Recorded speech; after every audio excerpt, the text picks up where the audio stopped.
Hello, everyone. Welcome to Durrett's Take. It's that time of the week where I go over my top 10 games of the college football week, and this is week 7. So let's get started with the biggest game of the week between a top 10 matchup. We have number 7, Indiana, versus number 3, Oregon, who are 6.5 point favorites.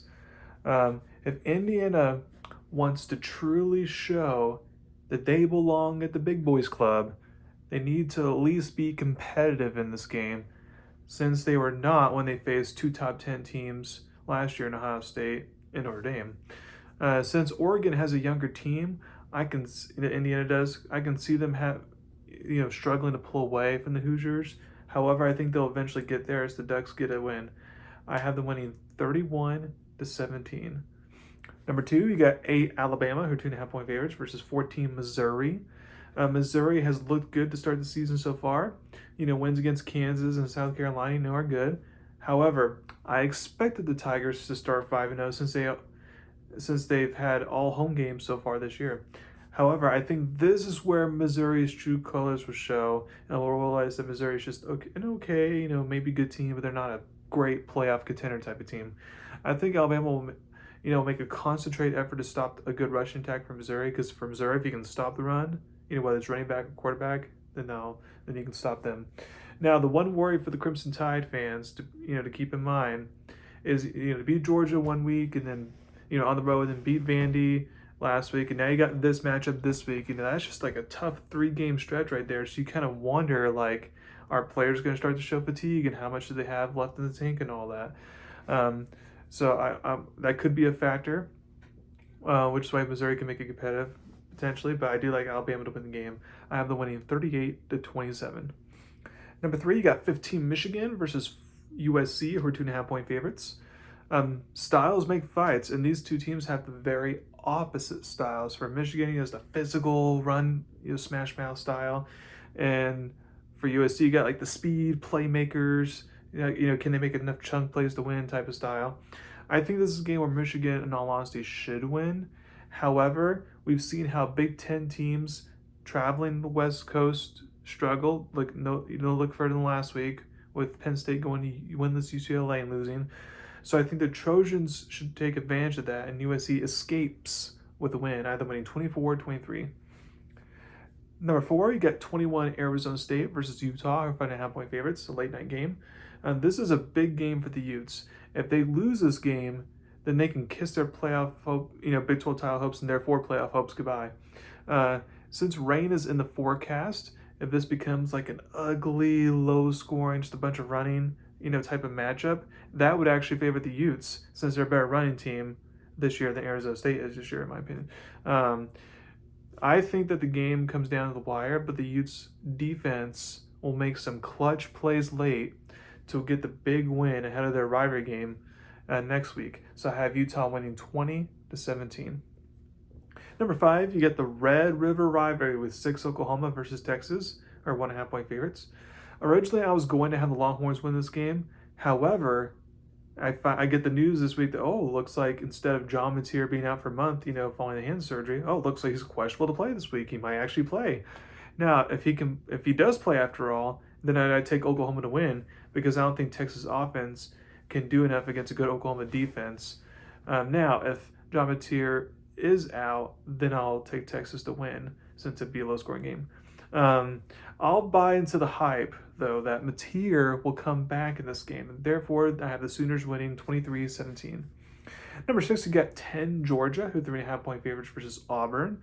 Auburn fans are not happy with how the last 2 weeks have gone, but in all honesty, they should be happy that they at least played close games against 2 top 10 teams back-to-back weeks, and they get that road win against Baylor week 1. So, there's some good things there. Head coach Hugh Freeze says he was going to work on the offense during their bye week this last week, and we'll see if that works or not. Basically, what we've seen so far is that if you can stop the run game, whether it's from the running backs or quarterback Jackson Arnold, if you just make Jackson Arnold a pocket passer, basically, then the offense can't do much. So we'll see if Arnold can throw his way to win here, since Georgia doesn't have a good pass defense. Now, Auburn's defense has been playing great this year so far, so I think they'll make this game competitive, and it may come down to the wire, but I like Georgia to get the road win, either winning 24-20. Number 7, you got South Carolina versus 11 LSU, who are 9.5-point favorites. Both teams are coming off a bye week. This week was a fantastic game. I mean, this was a fantastic game last season when the high scoring game down to the wire. LSU made the clutch play. South Carolina missed the game winning field goal. Um, I'm not sure what we'll see this time around. I can't wait to see if LSU has finally figured out their offense post a bye week. If they can't, then that's not going to be good for them since South Carolina, can remain in the game and have a chance to pull off the opposite if that's the case. However, as good as Lenore Sellers is, I don't think the Gamecocks offense can do much against a good Tigers defense. Therefore, I have LSU winning the Bayou. I have LSU winning 24-16. Number 8, you got number 1 Ohio State versus 17 Illinois. Ohio State 14.5-point favorites. Ohio State has already passed its first road test a few weeks ago back when they went to Seattle. Now this would be their second big road test. I think this will be an easier road test than Washington was, believe it or not. Since Illinois does not have a great defense, Ohio State should be able to move the ball. Then I find it hard to believe, with the way the offensive line for Illinois has been playing so far this year, how it's going to protect their quarterback Luke Altmaier against a great Ohio State pass rush and good Ohio State defense. I think, like Washington, this may be like a weird close game in the first half, and then in the second half, the Buckeyes just pull away and assert their dominance. I have them winning 31-13. Number 9, you got 24, South Florida versus North Texas, who are 1.5-point favorites. This is a big game in the G5 ranks. The winner of the American Conference, most likely, will be the G5 rep in the playoffs. Right now, there are like 5 teams that could legitimately win this conference if both of these teams fall in that category. North Texas hasn't faced tough competition like South Florida has this year so far. So I think that could end up being the deciding factor in this game, and the Bulls get a big road win to show that they're still the favorites in the conference. I have them winning 35-31. And then last but not least, there's multiple games I could have picked for this last spot, but I'm going to go with Nebraska, who are 6.5-point favorites, versus Maryland. Like I said, there are a few different games I could have gone with here, but I feel like, with Big Ten games, I feel like there's a lot of, with the type of style that they play, there could end up being a lot of close games, and I feel like this could be one of them. I knew Maryland was not going to beat Washington at home last week. However, I did not expect that they would blow a 20-point second half lead to do that. So if they can bounce back and win this game, then it shows, okay, Maryland's going to be a tough out going forward. For Nebraska, the same scenario as last week applies. They have to beat the beatable teams in order for them not to fall into that mediocre category. I think this game comes down to the wire, but once again, Maryland finds a way to lose this game like they did last week. So I have Nebraska winning 23-20. So thank you very much for listening to my podcast. Please subscribe to my channel to learn about me. Thank you very much. You all have a wonderful weekend.